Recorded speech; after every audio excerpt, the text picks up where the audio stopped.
Hey everybody, welcome back to Wheeling and Dealing, the podcast about feelings. Hi, I'm Jay, the host, because I'm the one who talked first this time. Damn it! Hey, I'm Matt, the co-host, because I'm the one who talked second this time. I've got a lot of feelings today, folks. Hey everyone, I'm Jackson, your bro ghost. What's up? Oh shit, bro? That was an option? Woo! That was a pretty good character I came up with right off the top of my head. Yeah, I like that. So I'm gonna have to be real here with you guys. My main feeling right now is sleepy. Yeah, no, same. I worked my ass off this week. I'm fucking damn near dead. Yeah, dude, you've been burning that midnight oil to do windrose things, right? Oh, fucking sure have. It is done though. Nice. Yeah, I hit my deadline for the week, so it's been pretty good. Good shit. Sucks to be you guys. No worries, man. It just means that I'm gonna be groggy and my jokes will be weirder than usual. That's fun. Well, this is our special episode. It's the first one that's just for patrons, so they're getting that new side of Matt. They're getting sleepy, that groggy, weird ghost side. humor from Jackson, yeah, too. This is Sleepy Matt After Dark. It's still very much afternoon bright now. out. Yeah. But you guys can pretend that it's after dark. Yeah, I like that as a theme for this episode. Ghosts, after dark, sleepy. We hope you're listening to this at night, listener. Yeah, maybe dim the lights, light some candles. Mm-hmm. Put a scented candle, maybe? Turn on an ambient, music track that's ideally copyright free from some movie that's probably like 50 years old at this point. Yeah. Or Smear a some Vaseline on the Halloween special effects like soundtrack tape. Ooh, either one's fun. Yes. Are we going romantic or spooky here? Both. Jackson, you know we're going both. Yeah. So I had a topic that I wanted to build on from last time, and I don't think there's anything spookier than I was gonna say. What do you got? I was gonna say American mass market hype, but whoa, that ain't fair because that sounds like I had a bad time with Gen Con and I didn't. Yeah. I feel like I'm not allowed to shit on it in that case. Honestly, that was a very small part of Gen Con for me, was buying and selling of Capitalism? goods. Yeah. No, same. Really? That's actually fair. I did get some commodities using the engine of capitalism that I quite enjoy. You exchanged money for goods? I exchanged money for goods. I've been saying for years I'm gonna go someplace and I'm gonna exchange money for goods. Finally, for the first time today. Welcome to the machine. Proud. And I keep not doing it, but yeah, no, I'm finally part of this big, beautiful money machine called capitalism. You're on the grid now. Feels good. No, it doesn't. Anyway, no, being a little more serious there, the merch is great. Let's be real, but the real pull is getting to see friends, getting to see acquaintances and members of the Thrilling Intent community, and seeing fantastic cosplay and stuff. Oh, and getting cool. and seriously, I'm a sucker for the games, obviously. I fucking love going there and talking to the creators of whatever they've got going on, because that's sort of what I'm hoping to do someday. Which, I guess to a certain extent, it's what I'm already doing. So a little bit of credit there, I suppose. You're there but already, kinda. It's always neat to see someone who made a thing that you've invested a lot of time into, and be able to talk to them, ask them questions, etc. Man, my anxiety ramps up to 600 when I try that, bro. Yeah, that does not sound fun to me at all. It sounds like fun that I could have if I was able to distract myself sufficiently so that I went into it not realizing what I was doing. Yeah, just a little day drunk, No, don't do that. Okay. Little that's liquid not courage. Really, I feel like that's not really advice that we should be dispensing on our podcast. That's not advice. Take it back. Delete it. Presumably some impressionable youths are listening to this. I didn't say that was advice. Don't day drink. I said that's the way that I succeed. Yeah, just don't day drink. Don't. And it's applicable to... Okay, yeah. Yeah, that interesting point, Jackson. Don't. Don't do that. Hey, kids. We like to have fun here, but on the third wheel, don't listen to anything we say. Shut it off. Whatsoever. Shut it down. Never, ever use us as a role model in any context whatsoever.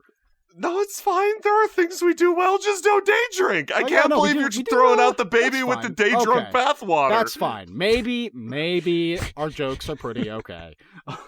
There you go. You can keep the jokes. No, like, I actually had a chance to sit down and, like, talk to a few creators of, like, I did have that moment of, like, paralyzing fear. Mm-hmm. When I did realize, like, oh man, this guy that I'm talking to at this booth is also the guy that wrote the game that I'm trying to buy from this booth. Because that is such a crazy moment of realization right there. God. Yeah, so to add names and titles to this to make this story even the littlest bit parsable. Yeah, name names and I will name names. We'll talk about them. I went to the Magpie Games booth, and they publish a bunch of. God, I don't know what else they publish, actually, but they publish a bunch of shit. The main thing that I'm invested in from them is masks. And I walked up, fully intending to buy a book, and guy behind the counter was actually the lead writer for the game. So that was a fun realization.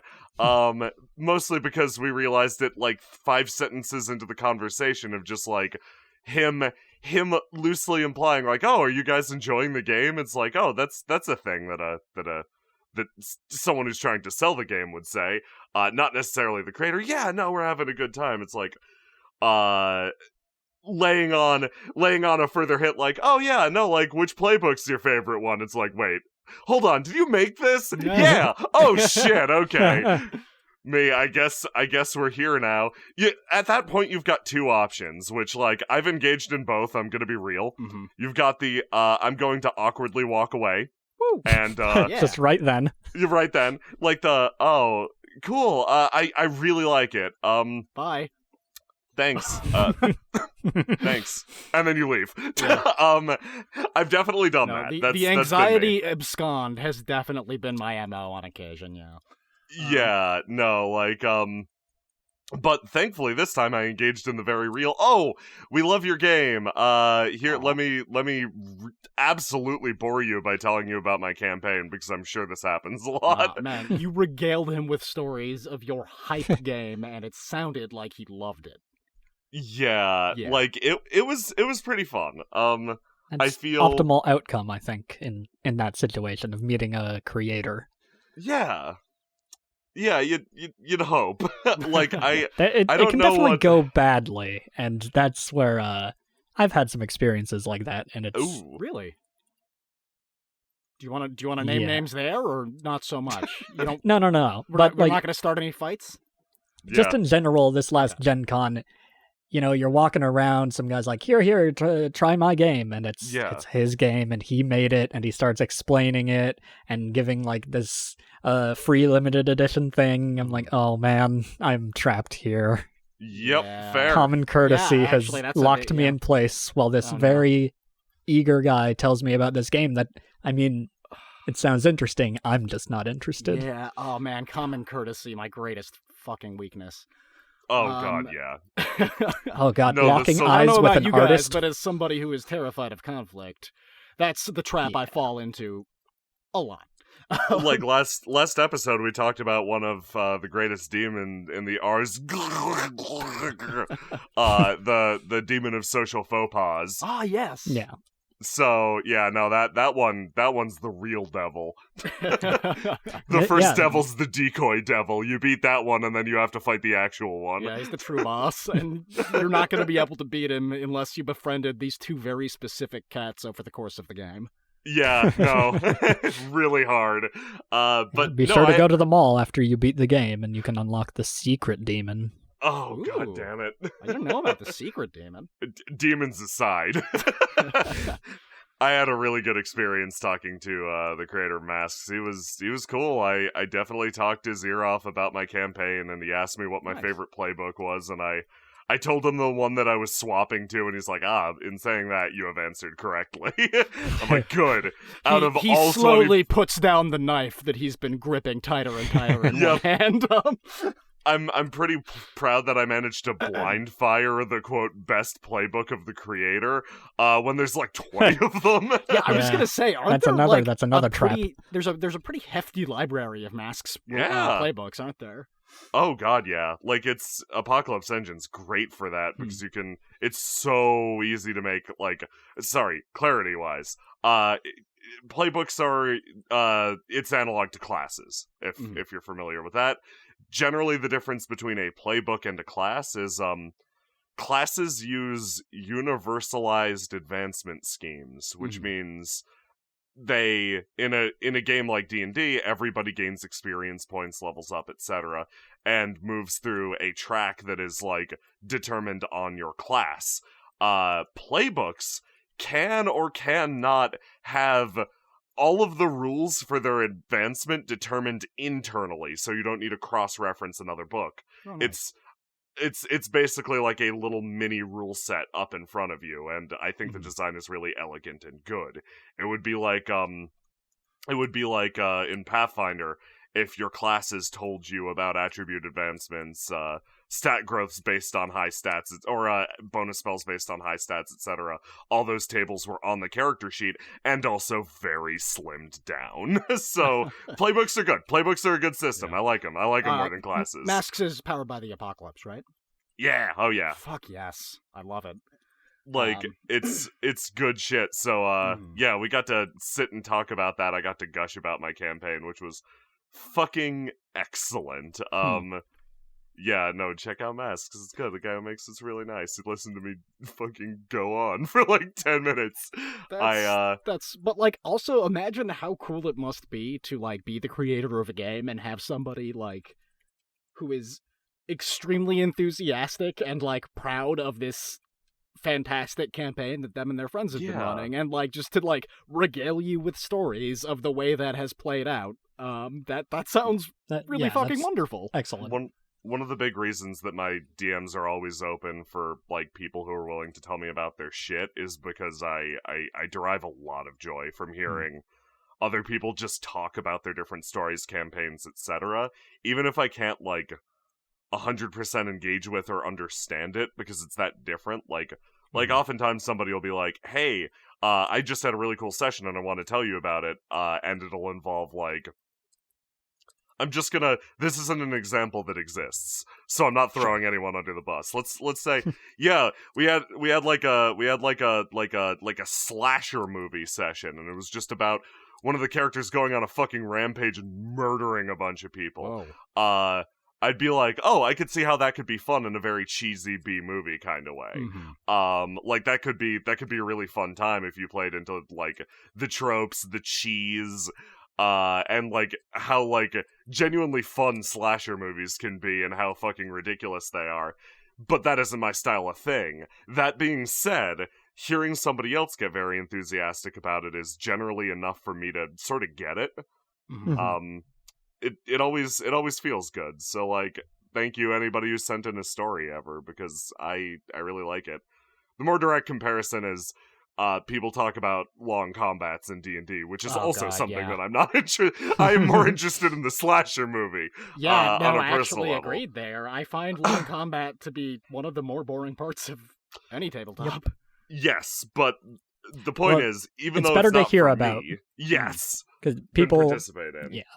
Because they enjoy the combat, and so they're the perfect filter to be looking through. They're going to bring out the best parts. Yeah, no, absolutely. I hope I didn't embarrass myself, I guess. It was really cute at the stall when I'm like, oh man, I like this class, or this playbook. The creator goes, ha, see? And turns to the other person there, and she goes, yeah. and puts another, like, tick mark on the scoreboard that they've been keeping all of Gen Con. Oh, that's so cool. I like it. I think it's really cool and humanizing that, and, like, very anti-PR, I guess, which is always awesome to me when a creator has clear favorites within their own thing. Where it's like the Wizards of the Coast PR ultra clinical response would be, what's your favorite playbook? And you'd answer this one. It's like, good answer, because all of them are good. Yeah, I will be fired if I do not say otherwise. How long until we reach that point where we have to become that corporate PR response? I feel like I started more that way than I am now. Dude, know? me too. I think that tracks, actually, yeah.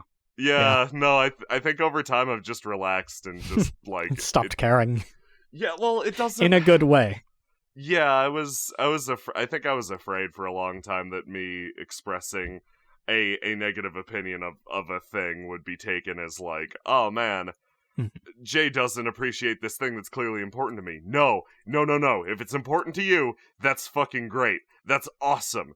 But, like, 5e is the easiest example for me.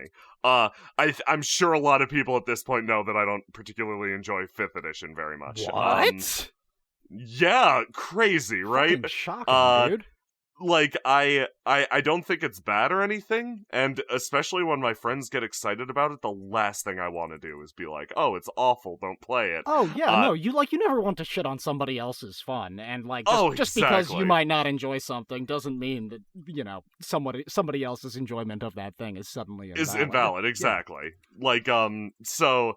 I'm way more honest in that front because I used to be like, yeah, no, I mean, it's fine, I guess, because I didn't want to make anybody feel bad. Sure. Now I can confidently say I find it very boring. Yeah. No, I think there's a massive gulf and a world of difference between like saying, I hate this game, I think it's bad, and I think that, like, anybody who plays it is wrong and dumb. Yes. And saying, you know, this one personally does not appeal to me, but, like, it sounds like you have something really special here, and I'm, like, and I'm glad to hear about the fun you're having with it, friends. Oh, yeah, no, like and that's, the distance between those two things is so wide. Yes, yeah. And that's something that I gotta highlight. I see so many people having fun with it in good conscience. I can't be like, man, this is awful. Yeah. It's clearly good. It is just not for me, and that is fine. Yeah. I think part of that is delineating between, oh, I hate this, and oh, this is bad.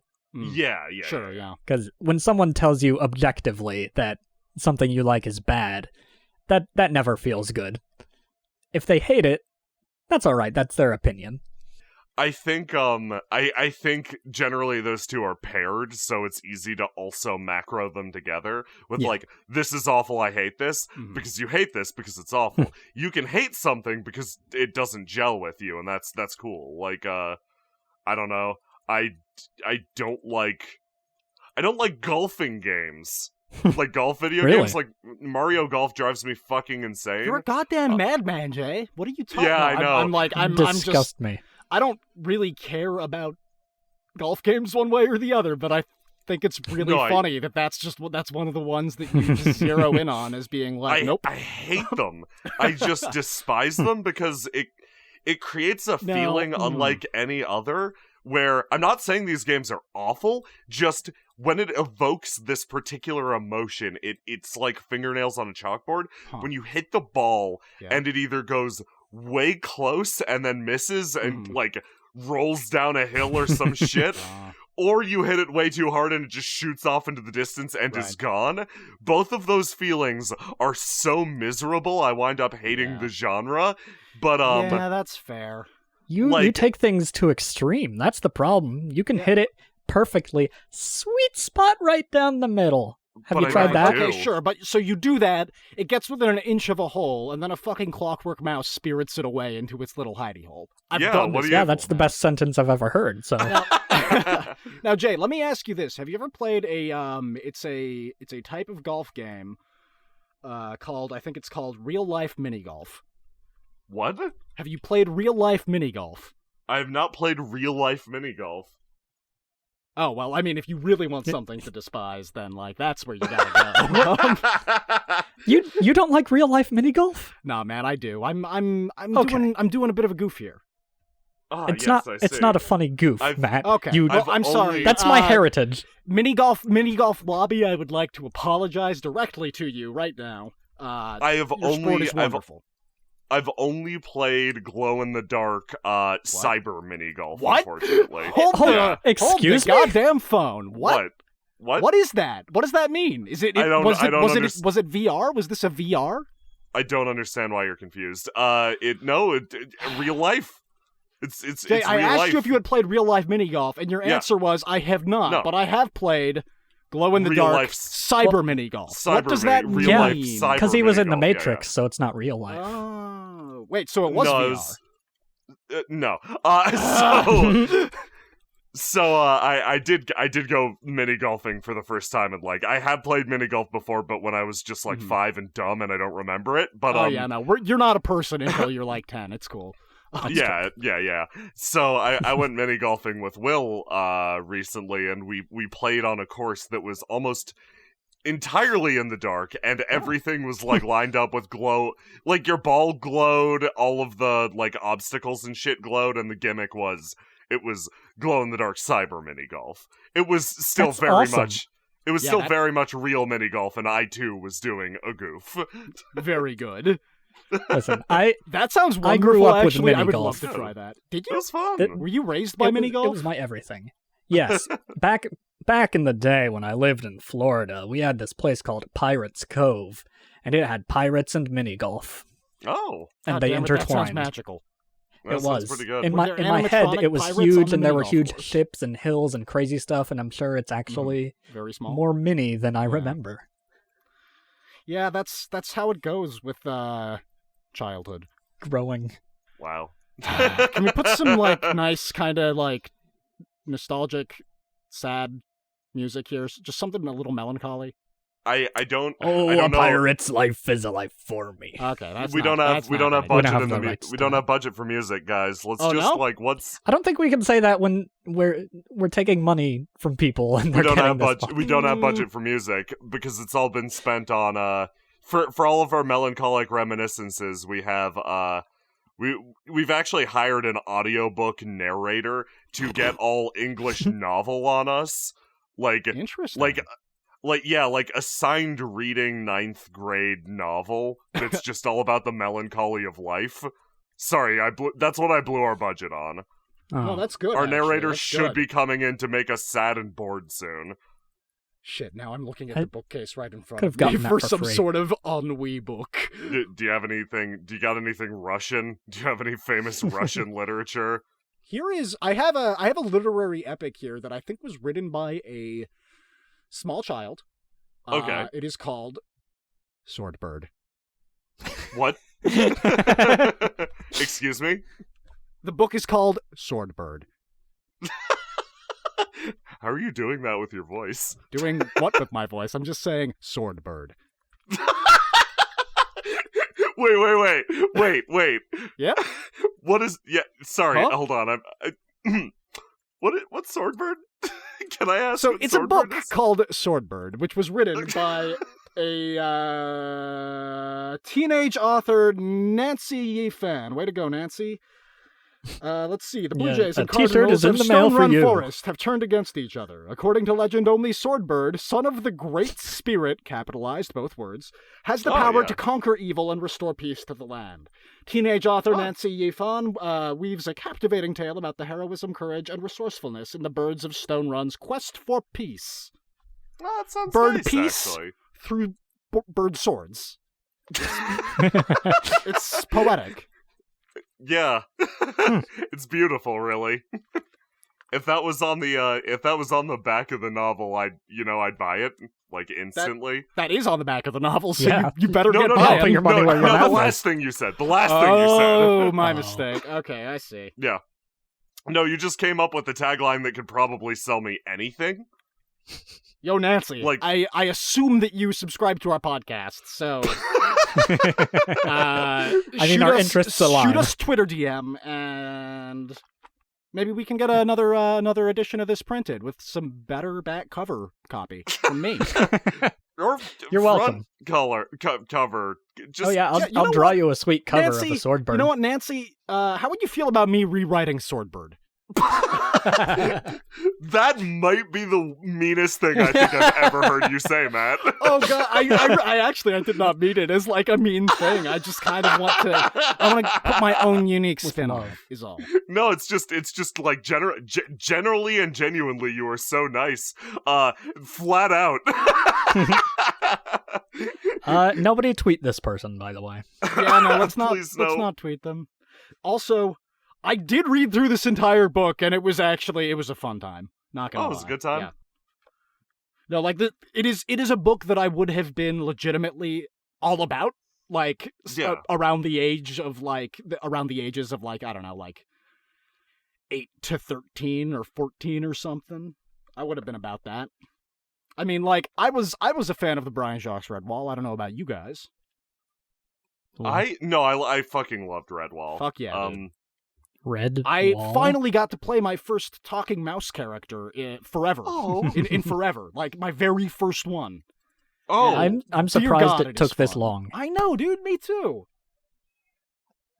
Well, there are a lot of other animals to go through, I guess. What game did you play talking mouse in? The game is called Under Hollow Hills, and it is really, really, really great. The class I'm playing is called, Chieftain Mouse, which basically tells you everything that you need to know about it. But the conceit is that you are playing a group of fairies in the realm of fairy who are in a circus. You're traveling around, and you're planning and performing shows together. There isn't really any combat. There is just you traveling around the fairy realm and sometimes the mortal realm and trying to think of rad circus acts to put on. So good. Yeah, it's fucking magnificent. Now, this was at least slightly me leading a question, because we have talked about this game before, and also I've taken a look at the rulebook, and it's really good. It's fantastic. I think the beta rules might exist if you look for them. There's like a preview of the rules. They are so good. They might just be a preview, but like it's actually kind of enough to run a game with, and I have been playing a game with it. It plays so wonderfully. I wholeheartedly recommend it. This is a shameless plug for Under Hollow Hills by Vincent Baker. Under Hollow Hills, you can play as the Nightmare Horse. Yeah, no, that class is fucking nuts. Okay. We have a Nightmare Horse, man. That's some shit. It's some shit. What kind of wacky characters do you have in your session? So in this game we have, we have my mouse, who is a mouse chieftain of the Diplomice. They are a clan of mice who specialize in diplomacy and interpersonal mediation. The chieftain, which I play, is named Eucalyptus Bristle Whisker Tuft Fellow. Excuse me. And then we have a Lostling named Oriel Piper, and that's essentially a human child who was stolen away from the mortal realm and has spent the entirety of their childhood growing up in fairy. So while they're immortal and they tend to generally have like a piece of iron that they carry around, they are fairy is pretty much all they've ever known, as far as a world goes. Then we have that's like. Mm-hmm. Oh, yeah, sorry, you mentioned the piece of iron. That's a special mechanic for that playbook, right? It is, yeah. Humans in Under Hollow Hills have the ability to touch with iron, which is... Yeah, it's essentially the only thing that can legitimately kill a fairy for good. And I think you can use it to either kind of coerce them into something or to just straight up harm or hurt them, if you need to do that for some reason. Our game has not really involved much in the way of combat, except... Oh, wait, no, there were a couple of duels with my dashing mouse. Anyway, so then we have ourselves the Nightmare Horse, which I'm not even going to try to describe, because the Nightmare Horse is singular and unknowable. Yeah. Mm-hmm. And finally, I feel we like have describing the Nightmare Horse undercuts the Nightmare Horse. No, it totally does, I think, and it's cool the because most scariest it leaves enough. thing. It leaves, yeah, and then more. And then horse.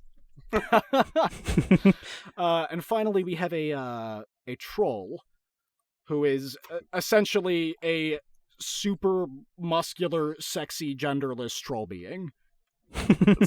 I love any game that just goes, hey, you got assumptions about what trolls are because you played a lot of D&D. Mm-hmm. Fuck you. What, you don't think trolls are normally sexy?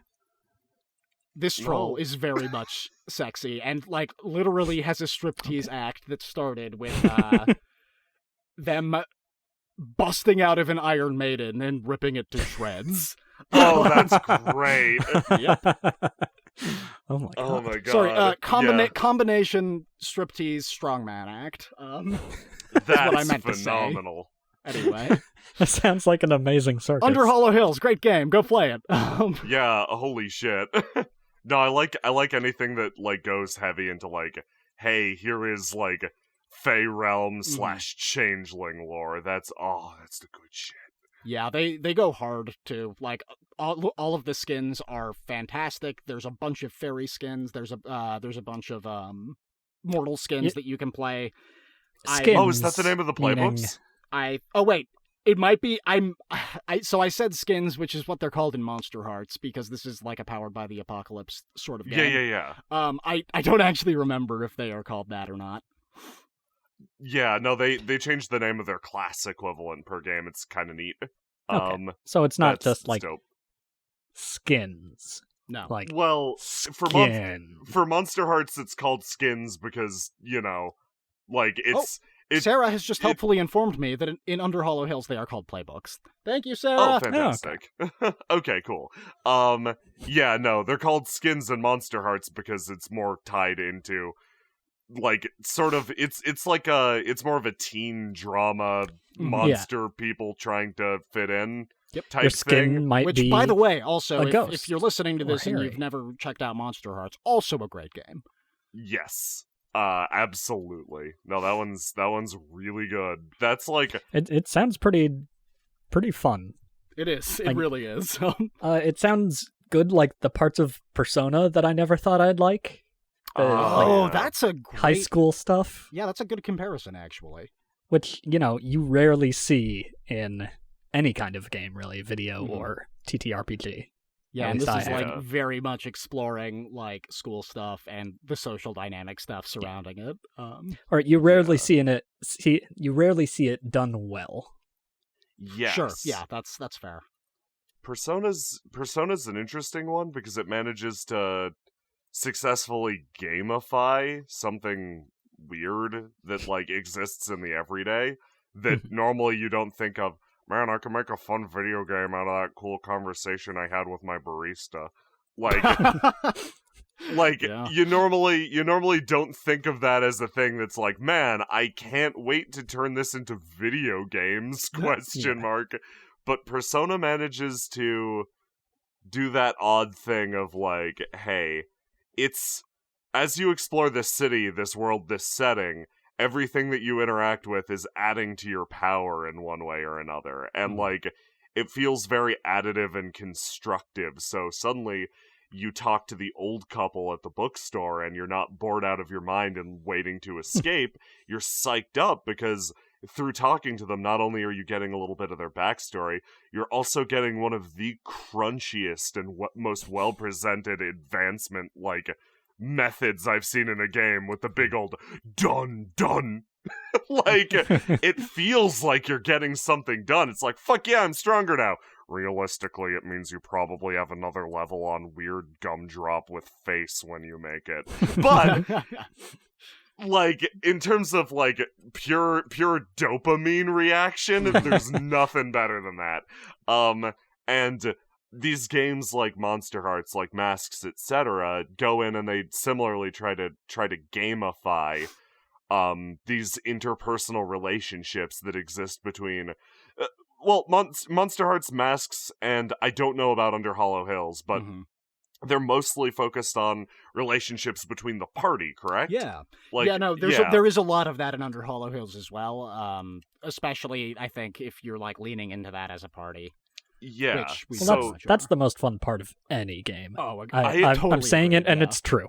But like, think about it. In games like Pathfinder, in games like D&D, how many mechanics are there related to your group? I'd argue damn near none. Yeah. Not many, if like I can't think of any specifics actually. Yep. I'm sure that there's stuff that exists that you could point to that would kind of technically fill that role, but I think if any listeners know, leave a comment, because that's actually interesting. Like I'm sure there's homebrew for this, but just in terms of game design, I like games that encourage you to relate to your party. So stuff like Masks, where on character gen, a character like the Bull is like the concept comes from like you're bullheaded, you're rash, you're reckless. You're enraged by the color red.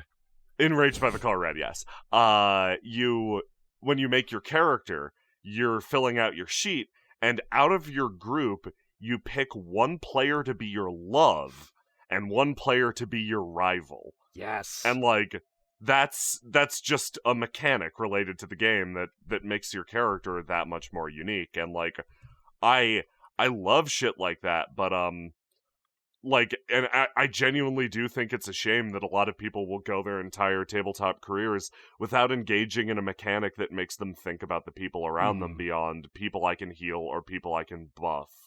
Or people I can take the systems that are meant for use against enemies and apply it to them.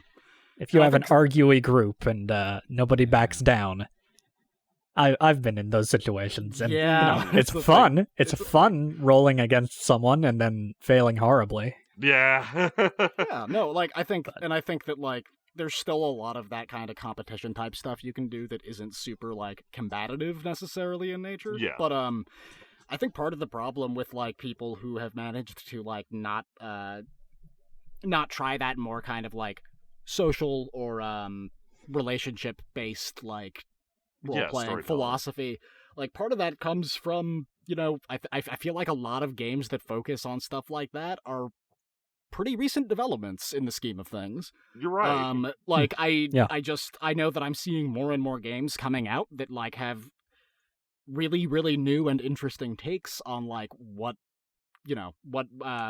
mechanics mean and do in a tabletop game, and I'm seeing more and more that focus on storytelling, character interaction, relationships between the party more than anything else. And I feel like, if you've been playing for a long time, all there was for a while was just like, Dungeons and Dragons and similar games. Which is exactly the part of role-playing games that like keeps me away from them.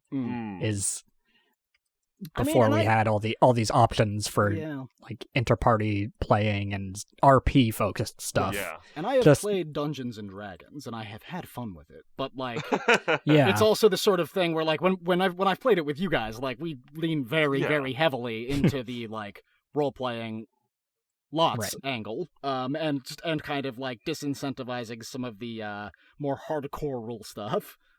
Yeah. When I enjoy it in spite of the 1 hour fight that happens and all the stats that I math out.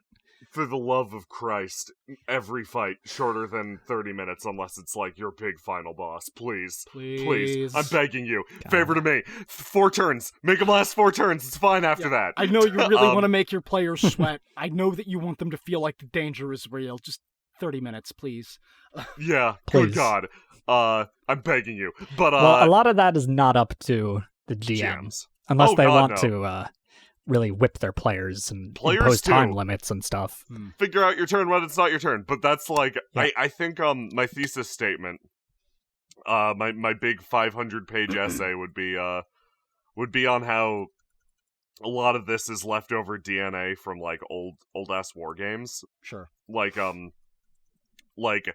people locking in D&D aren't, at least in the early days, weren't 100% thinking of those cool character relationships. They were thinking of grid-based combat and creating a singular character that would go through a campaign of difficulties and come out the other side significantly stronger, which is why you'll hear this sometimes, but it's getting less and less common. The question of what's your marching order, and like that is a legacy from I like, obviously it's a relevant question. This is like your order during like travel sequences or something, right? Yes. Yeah. And or when you enter the cave and you're like, all right, let's there's gonna be enemy ahead, and your GM says, so what order are you traveling in, you guys?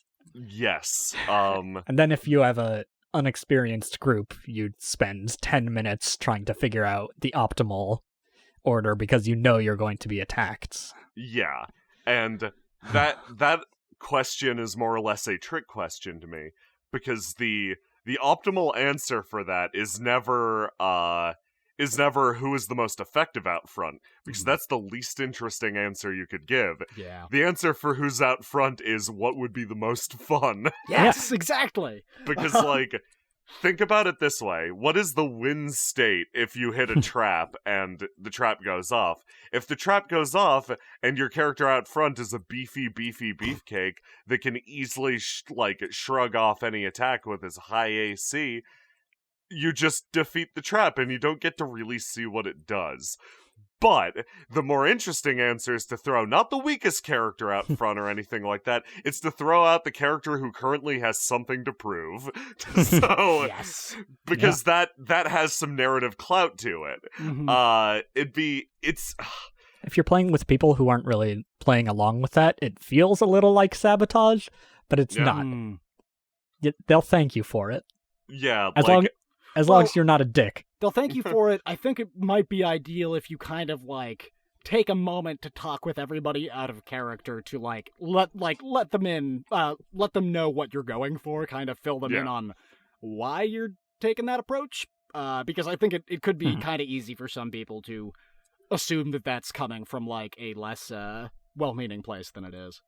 Yeah. Oh, I do the opposite and lie. Oh, nice. Okay, cool. I was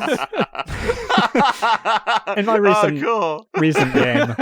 I'm this big, huge half orc. Fuck yeah! And we were traveling through some rat caves, and we needed someone in back to watch out for ratmen. So I made a case that I should be there and convinced the other players, like, yeah, I should be there.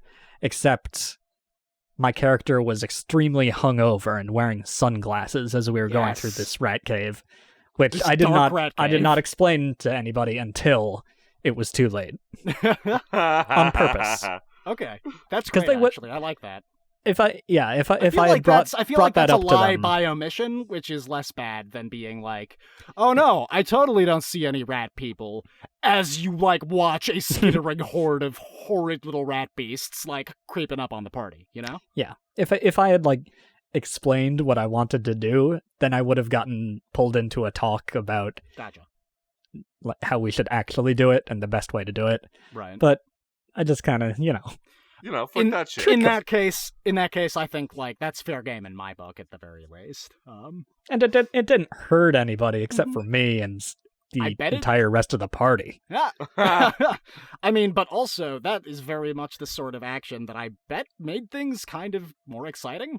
I thought it was fun, and the GM can probably appreciate what you're doing.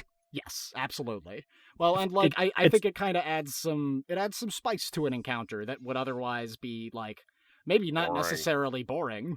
Yeah, you're not like antagonizing the group or anything, or trolling or anything like that. Just also it sounds not putting like yourself in the perfect too, position as far as like the hangover and stuff goes, and the like being less capable at it than they're maybe letting on. That all sounds like in character action, which like that's what I'm all about in a tabletop is playing as your character in a way which hopefully kind of makes the story more interesting for everyone involved. I think the question of marching order just inherently brings in metagaming. Yeah, you're so right. Yep. That's what I was gonna say. It's like the big trick behind that question is like, hey guys, how hard you going on this metagaming thing? Yeah. And God, I hate hate everything like that. Yeah. I so much do not like working that stuff out and figuring out the best way to do things when I could be pretending to be hungover and getting stabbed in the back by rats. See, like, that's what I'm here for. If I'm ever playing a character who is, like, really knowledgeable, savvy, interested in planning things out, like, to the highest degree possible, likes to make intricate plans using, like, all of the tools at their disposal, that's when I'm kind of fine sitting down and, like, quote-unquote, metagaming things out a little bit, because, like, that's an in-character action, generally speaking. Well, it's less meta. Yeah, no, that's true, actually. That is kind of, like, lessening the meta aspect of it and just kind of turning it into more, like, in-game motivation, which I think is just better, personally. But, honestly, most of the time my characters are kind of dumbasses, and they would not engage in that sort of stuff, so, yeah. Yeah, the problem with that is the rest of the team has to be in on it, which I guess is true of most RP things, but because you're getting into all this detail about how things should go, they're going to get into it, but in a meta sense rather than it being their character. You can get really hung up like that. That's a good point, and I guess like I would try my best to make sure that like I was speaking in character like unambiguously and obviously, and like addressing some of these like planning questions in character as one character to like hey, Giancarlo the Ranger Man, what do you think about our marching order into this fucking slime pit? Sort of thing. Anyway. I think everybody needs to cooperate for any of these things to really work. Just seems like such a waste for me that like so much effort is spent on metagaming. Like like especially in that case where it's like, oh, what's your marching order? When the difference will at the end of the day probably be a damage or two. Like maybe like your barbarian gets hit one less time and your mage gets hit one more time. Maybe somebody goes down and somebody doesn't. Well, when that's the major difference and you're willing to metagame, sit and talk about that for like minutes after minutes after minutes, but you're not willing to metagame talk about something like, hey, how do I get your character to open up to mine? Like, that's off the table, and that could literally change your character's entire life, but you're willing to sit there and talk for 15 minutes about how, like, no, the fighter should be in front because the fighter has a shield, and the barbarian should be behind because the barbarian can protect the cleric if he's back there. No, just, oh, God. Just do it. I questions. I have strong feelings about this shit because it's the easiest thing in the universe to just sit and ask someone, hey, why is your character the way they are? Do you want anything from this scene, and how can I help you out with this? Which is a metagame discussion that is so fucking helpful. But it's in service to a better story rather than in service to taking less damage, potentially. Taking, like, one less damage. Yeah, and, like, I love that there's kind of been more of a noticeable drift in a lot of tabletops from, like, focusing on the wargame aspect, where, like, I guess some amount of the fun is in, like, the metagaming and the, like, parsing out, you know, small amounts of damage that might end up, like, making a huge difference in any given encounter, to something which is really about storytelling with your friends. Yeah. It's the difference between, like, I can understand really digging a game, and this is once again a difference between this is awful versus I hate this. I can understand the difference between a game where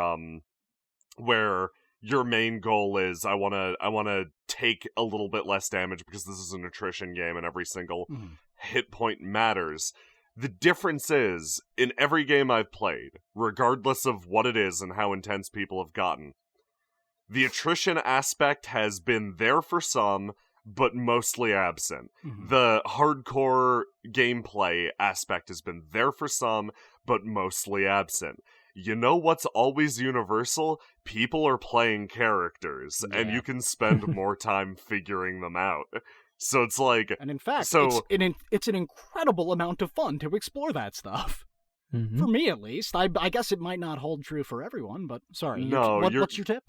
You're super right. So my tip for this podcast is spend the same, if not more, amount of time. Spend much more, ideally. Yeah.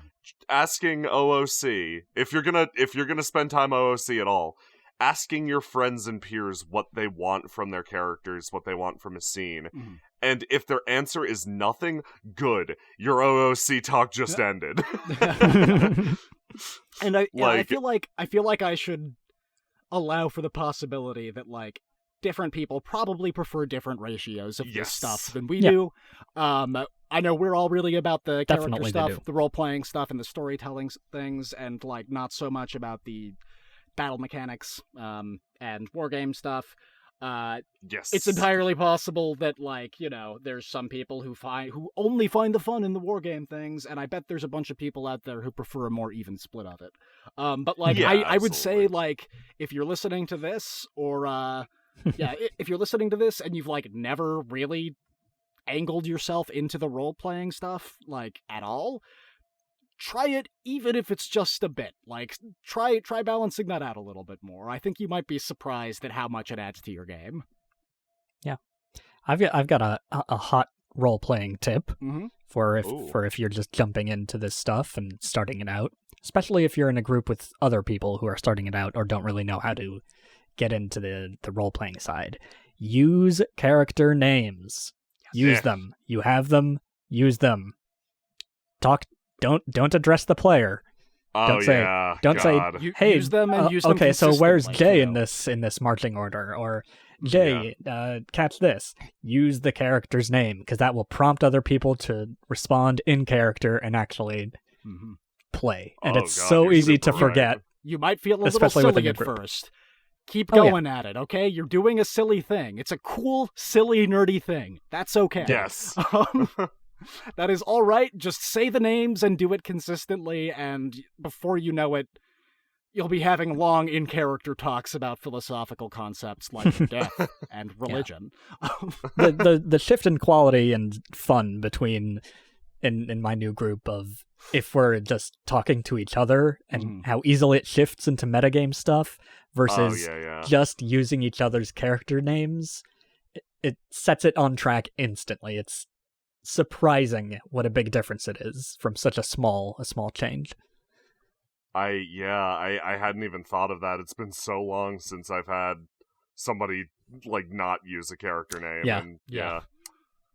I've been lucky in that I've mostly played with you guys, and certainly the longest played with you guys, and we're very aligned in our approach to this stuff. We are, yeah. It's only with completely new games with completely new players that I've never played with before that I'm really seeing this other side of what a game can be and what a game can't be. That's interesting. Yeah, no, I haven't interacted with that in a while, but yeah, that sucks. Oh, it's a great game, and I love this game, by the way. Oh, yeah. I don't know if I would say like it sucks so much as it is like, there are some very different takes on what makes stuff like this worthwhile and what people find enjoyable about it. Yeah, and a lot of people don't even have takes because they haven't tried stuff yet. So if you can get them into trying something new, and trying the aspect that you like, the RP or the combat or whatever you like about it, get them to figure out a way to trick them, to get them to try it. Yeah, just trick them. Just trick them into trying it. Everybody. Trick your friends into trying what you like. But seriously, try tabletop games. They're so much fun. It's like make-believe, but you're adults now, so your stuff is way cooler. If you bring it up to your friends and they all like act like you're weird or think that it's stupid or make fun of you, dump them. They suck. They're not your friends. Yeah, they're not your real friends. They smell stinky. God, they disgust me. Stinky losers. Or they're just afraid. They're just afraid of what they may find of your power. And on that, they know in this realm, you are God. They don't want you to have that control. Wow.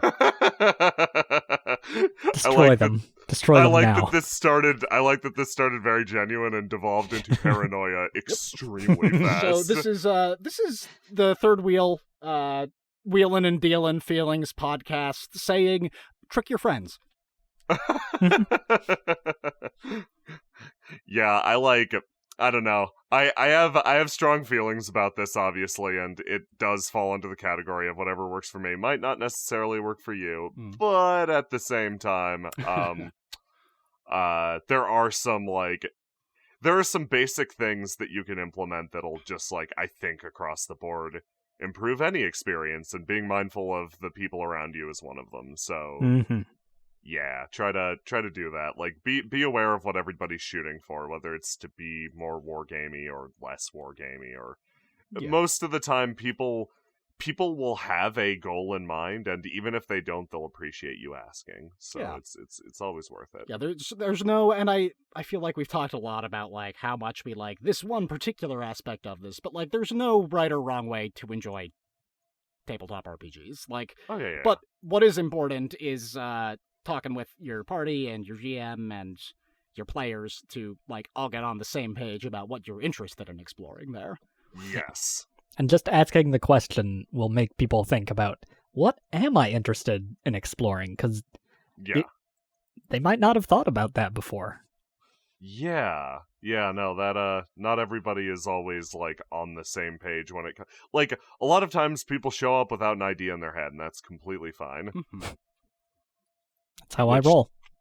Yeah, so we've rambled once again for too much time. Wait, holy shit, did we go? We've talking for over an hour. Okay, wow. Yeah, what? No, you can edit out the crap and make it about. Nah, I'm not gonna diss us by saying editing out the crap. We can cut this into 5 20-minute episodes. Yeah. I'm sure people will love it. Actually, nah, it'll never catch on.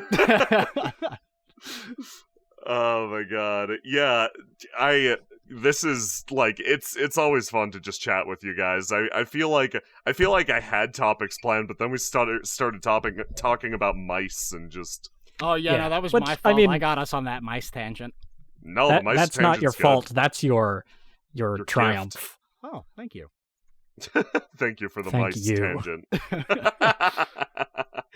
So, without any further ado, thank you for listening along, brave people at home. Yeah, thanks, friends. Come again sometime. We'll probably do more of this. New at this, so let us know what you want to hear. Because, hey, you're our beautiful patrons. Yeah, let us know what you liked, what you didn't. Yeah, you could give us topics, I guess. I don't think we need them too bad. Yeah. We seem pretty good at just talking our asses off. Honestly, yeah, you can give us topics. We probably won't do them because we don't even do ours. But if there's I don't know, just ideas or the kind of thing you'd like to see or hear.